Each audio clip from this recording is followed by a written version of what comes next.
Hi friends, யாரும் இந்த video கொஞ்சம் ஸ்கிப் பண்ணாமல் பாருங்கள். என்னென்னு பார்த்தீங்கன்னா, இவ்வளோ நாள் நாங்கள் வீடியோ போட்டுட்ருக்கோம். வீடியோவில் மட்டும்தான் நாங்கள் பேசுறது உங்களுக்கு தெரியும். ஆக்சுவலாக லைவில் என்ன நடக்குதுன்னு உங்களுக்கு யாருக்கும் தெரியாதுல்ல. இன்றைக்கி காட்டுறேன். ஆக்சுவலாக இன்றைக்கி என்னென்னு பார்த்தீங்கன்னாக்கா ஃபாதர்ஸ் டே. கொஞ்ச நாளைக்கு முன்னாடி ஒரு வீடியோ போட்டிருந்தப்போ அதில் வந்து என் ஒய்ஃப் வந்து பார்த்தீங்கன்னாக்கா, எனக்கு வந்து அப்பா ஞாபகமே இல்லை, ஏன்னா நீ இருக்க, நீ எனக்கு அப்பா மாதிரி அப்படின்னு அவள் சொல்லியிருப்பா. ஃப்ளாஷ்பேக் இதெல்லாம் பண்ணல, அதுதான் எனக்கு அப்பா வந்துட்டது. ஆக்சுவலாக இன்றைக்கி ஃபாதர்ஸ் டே. அவகிட்ட போய் நான் வந்து இன்றைக்கி ஃபாதர்ஸ் டே, நான் உனக்கு அப்பா மாதிரி தானே அப்படின்னு சொல்லி நான் ஒன்று கேட்குறேன். அதுக்கு அவன் என்ன சொல்கிறான்னு மட்டும் பாருங்கள். வாங்க போகலாம்.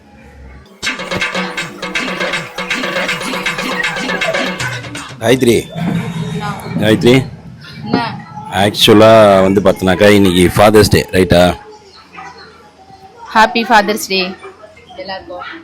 சரி, நானும் உனக்கு ஃபாதர் மாதிரி தானே நீ என்கிட்ட ஒரு வாட்டி சொல்லியிருக்க. ஆமாம். ஃபாதர்ஸ் டேக்கு எனக்கு ஒரு 1000 ரூபா இருந்தால் கூட. என் ஃபோனில் ரீசார்ஜ் முடிஞ்சிச்சு. காலையில் நான் கேஸ் புக் பண்ணோம், கேஸ் புக் பண்ணுறதுக்கு ரீசார்ஜ் பண்ணல. மாதிரி எதாவது ரீசார்ஜ் பண்ணு, 1000 ரூபாய் தராங்க. 1000 ரூபாய் நோட்டுறாங்க. போ.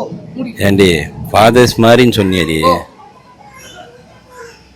ஏன் மதர்ஸ் டேக்கு என்ன எனக்கு எது வந்து கொடுத்தீங்களா? நான் தரமாட்டியா அப்போ?